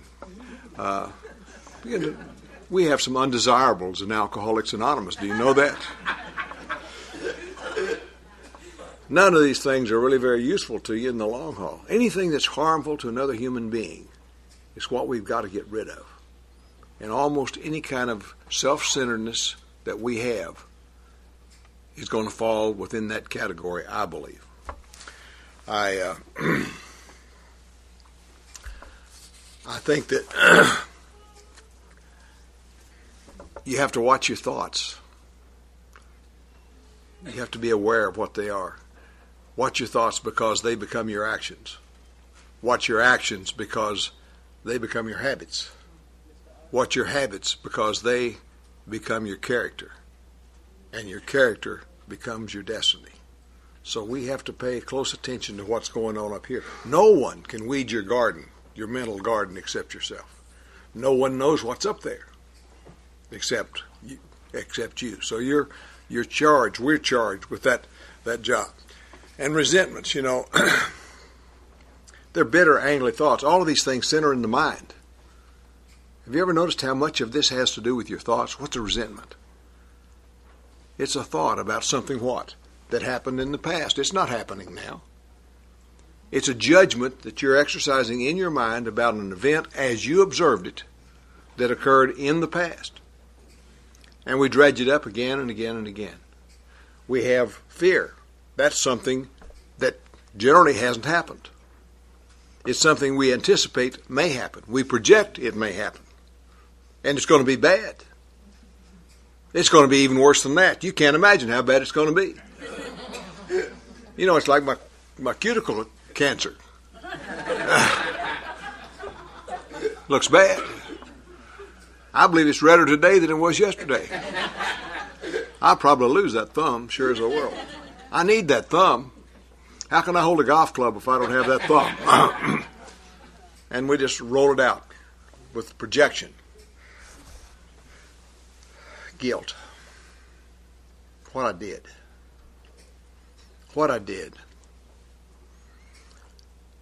You got to give it up. We got a step over here that's going to deal with what you can do about it. All you can do about it. But it's self-centered. It's judgment of yourself. It has to do with your thoughts, your memories again. We talk about greed. What I need, what I want, what I got to have. I'd be happy if I had it. But it's me, self-centeredness. I think that all of these things that we have rolling around in our head come from. So all self-centeredness comes from self-centered thought, from thoughts. Fear is going to be tomorrow. It's not happening today. Resentment's yesterday. We judge quickly and often in our minds. So we have to be very careful about what we think about and what's going on up there, because we are the only ones who can really do anything about that. I got a little problem here, though. This is like alcoholism. Only God can do anything about those thoughts. They all feed each other. Did you ever notice that? I've had a bad day at work. It's been a bad day. They haven't appreciated what I do for that bunch down there. I feel sorry for myself. I'm really kind of victimized by this whole damn process. You know, if you're a victim, that's a big business all by itself. Some people make an entire life of it. You got to work at it. You got to recognize that you're ruined forever. It can't get any better. You're ruined from the word go. It's not going to get any better. You got to be able to hold on to that resentment. You cannot give it up. You got to hang on to that resentment, and you got to live it every day. Can't have a hell of a lot of fun, because victims don't have much fun. So we feel sorry for yourself. Poor little old me. Poor little old me. Plum. And these things move around. I have a bad day at work. I'm feeling poor little old me. They didn't appreciate me. Get on the freeway. Get in my lane. Some damn fool gets in there with me. And he offends me. So I get after him. I have a resentment. I'm angry. I get off the freeway. I go to the house. I walk in. My wife hasn't done a damn thing wrong. But I see something. I pick out something I don't like. I raise an issue that happened 2 weeks ago about how she did my laundry or something. And I throw it up, and she doesn't react as she should. So I storm out of the kitchen and go back to the bedroom to take off my suit, my armor, my suit clothes, and I think, God, I've overreacted here. I shouldn't have said those things to her. She might divorce me if I keep acting like this. As a matter of fact, if she divorces me, she'd probably get at least half of everything I own. Now, fear's running through my body like you can't believe, It all just moves around in me. The self-centeredness moves from one place to the other. And all of them works that way. Depression. Did you ever start off a day with depression and see anything good that happened that day? No, we collect evidence all day. Of course I feel bad about myself. Look at all this stuff that's happening to me. Fear. Of course I'm afraid. Anybody would be afraid in my circumstances. Anger. Of course I'm angry. Damn right. Look what you've done to me. Look what you're going to do to me next. And we go on, and we feed these things, and we live these lives, and they're pitiful lives. My life was pitiful. I loaded myself up with all this self-centered stuff. I hadn't been practicing law a month, and I began to have a big rash on my shoulder. And I didn't have time to go get it looked at by the doctor because I was working. I had to work. And finally, I scratched it enough. My wife said, "You got to go to the doctor." So one of my young associates' wives worked in a doctor's office, and she said, "Well, if you come in Saturday morning, I'll get the doctor to see. He's going to be here this Saturday morning. I'll get him to look at you this Saturday morning." So I went in to see him. I found an hour I could rush into didn't have to wait. He looked at my shoulder. And he said, "That is neurodermatitis." I said, "Really? Is that bad?" He said, "That's caused from living in a squirrel cage. You're going someplace as fast as you can go, but you're not moving anywhere." And he said, "I'm going to prescribe something for you." And I thought, this is good. What kind of happy pill are you going to give me for this thing, And he wrote on a piece of prescription pad there, he said, "This is the name of a book. How to Live 365 Days a Year" was the name of this book. It was all designed around living in the reality of today, in the now, appreciating what's happening, stopping to smell the roses, all the good things that we know are good, and none of the bad things that we prosecute. So what I found in my own experience is I have to deal with my defects of character as they crop up. We've got some old ruts that run through our mind, so we can fall back in those ruts very, very easily. And we only get out of those ruts when it's absolutely necessary. There's a story about the little turtle that was in the rut, or in the road, and it's calling out, "Help! I can't get out." He tried everything. He couldn't get out of the rut. And a rabbit came along. And the rabbit said, "Can I help you?" And he said, help me. I can't get out of the rut." The rabbit said, "Well, I can't get you out of that. I'll go see if I can find a stick, and maybe we can let you crawl up the stick or something." He said, Good. Please help me." The rabbit came back in a few minutes, and the turtle's walking down the road. He's out of the rut. He said, "What happened?" what happened? I didn't think you'd get out of the rut. And he said, oh, I heard a wagon coming. And so when he said, knew the wagon was in the rut, he's out of it. That's what we do. I find that I have to monitor these things as they occur. In the last 2 years, I've had 2 kinds of cancer come up. Every time that's happened to me, I've gone right back into the old ruts, doubting the existence of God, worrying about myself, fearful, angry, all of those things. And it takes me a little while to apply this program to get out of those ruts, till you can walk along and recognize, what the hell? What good is this going to do me? I might as well have a good day. I might as well enjoy myself. I might as well not ruin this day worrying about what's going to happen on the next day. Let's just take them one at a time. And as a friend of mine used to tell me when I was worrying about my lawsuits, some I couldn't win, some I couldn't. He said, well, he stuttered. He said, well, Jerry, he said, there's something you got to know. He said, there's some little lawsuits that you just got to put your feet up on the table and let the good times roll. That's what you got to do, is put your feet up on the table and let the good times roll. He was a good spirit, good influence on my life, a great guy. He couldn't be a trial lawyer, but he loved it, and he helped me be one. So we see these things moving around us, and we deal with them as they come up, the specifics.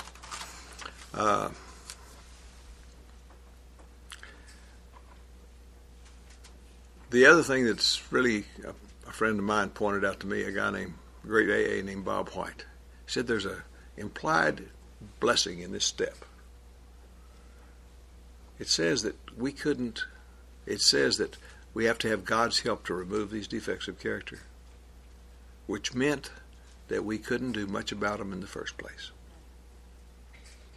They came to us through life, and we have to discharge them and to get rid of them, and we can't do it all by ourselves.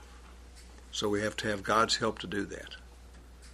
And the same power that helped me with drinking, helped me stop drinking, helped me attain to sobriety, is available to me on, if it worked on the biggest problem I ever had, why wouldn't it work on one of these?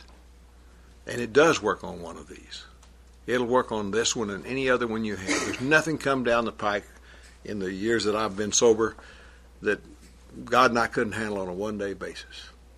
I haven't always enjoyed those days, and certainly there have been days when I've lost the track, but it's there for me.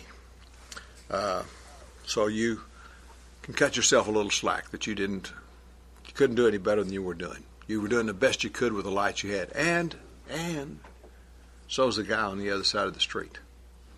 He's doing the best he can with the light he's got. And that makes life a little easier also.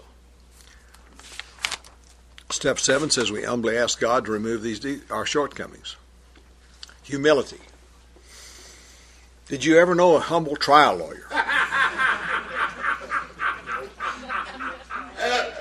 I could just see myself standing in front of the judge or the juries, with my head down and scuffing my shoes and saying, golly, I sure do hope you all will be nice to my client. It would help me and my family too. I know I'm not much, but the fact is that's not humility. That's not humility. That is the kind of humility that being humiliated that I was talking about in the joke I told. We use the word it comes from humble origins. I didn't want to come from humble origins. That meant you were poor. I was, but I didn't want to talk about it with anybody. He ate humble pie. That means somebody's got the better of you, so they put you down good, I didn't like that either. But there's a book that was written by a man named Emmett Fox. It's called The Sermon on the Mount. The early members of Alcoholics Anonymous used this as sort of a big book for part of their early experience, while the book was being written and they were having the experiences necessary for that. And in that book, Emmett Fox is describing the Beatitudes. And one that he describes that I think is particularly appropriate here is, blessed are the poor in spirit. I think that may be humble. Here's what he says about it. One who is powerless, one who has no desire to exercise self-will or control, one who sets aside all old opinions on a wholehearted desire to express God's will, one who is willing to set aside old habits of thought, views, prejudice, and his entire way of life, who is willing to jettison anything and everything that stands in the way of his finding a higher power. Does that sound to you like the first 6 steps of Alcoholics Anonymous? That's where we are. When we are practicing, when we've dealt with a problem, we've focused on it, and we know where we are, we know what we're doing, we put the principles of the first steps of Alcoholics Anonymous into play, and then we humbly ask God for His will in that circumstance. And I think that is the 7th step. I think that works for me. So then we move on to our our favorite steps, which are step 8 and 9. We all just love these steps. They're made a list of all persons we had harmed and became willing to make amends to them all. Damned if I would.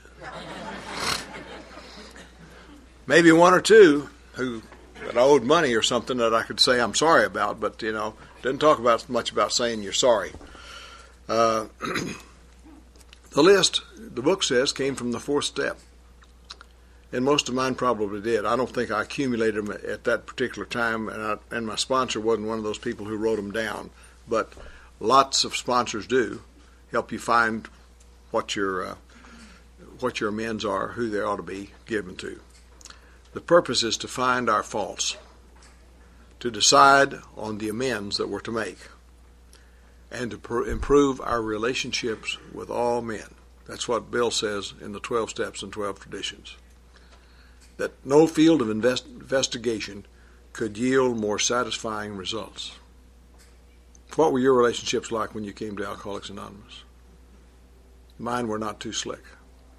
I was either looking up to somebody, currying their favor, or I was looking down on somebody, critical of their life. There was not much equality and mutuality in my relationships.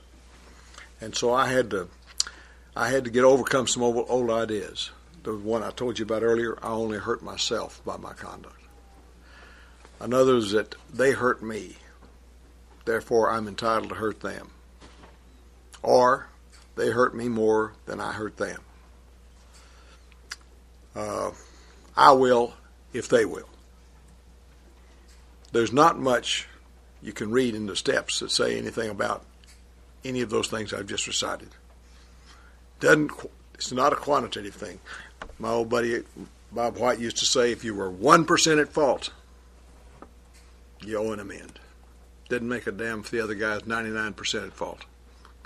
Your job, Mr. Jones, is to clean your side of the street.